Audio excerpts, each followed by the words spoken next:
And Representative Curtis, you mentioned not necessarily a Republican and Democrat thing, but politically speaking, the way that the climate debate has unfolded is that, I'm generalizing and I'm also simplifying here, but that Republicans have sometimes turned away from climate issues.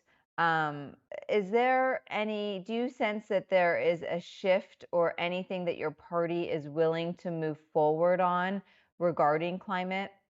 So Today, for example, actually, let me just add on to that. This week, the House is voting on HR1, an energy bill. Are there any climate solutions in that bill?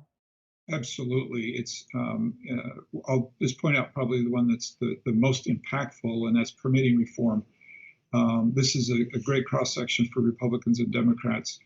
Right now, it doesn't matter if you're trying to permit a solar farm, a wind farm, or a pipeline, you can't get it done. And a nuclear plant, geothermal, all of these innovations just can't get permitted. And I think a great place for Republicans and Democrats to come together is on permitting reform that would kind of unleash a clean energy future that I think is very, very exciting. And quite frankly, without permitting reform, I don't think there's anybody that will acknowledge we can meet our goals for energy and for climate.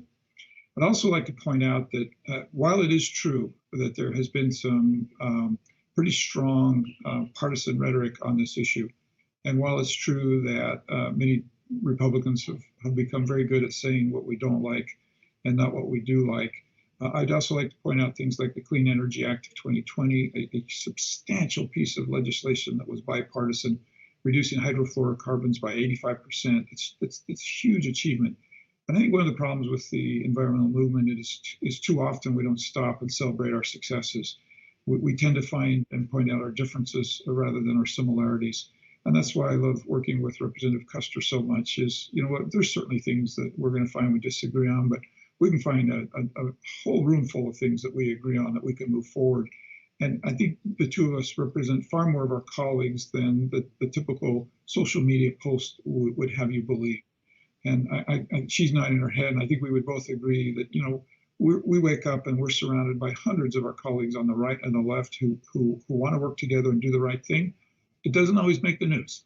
And so this is a really good time for me to give a shout out to my good colleagues on the right and on the left who do work together, who find common areas where we can plow forward and who do actually have quite a bit of success in that.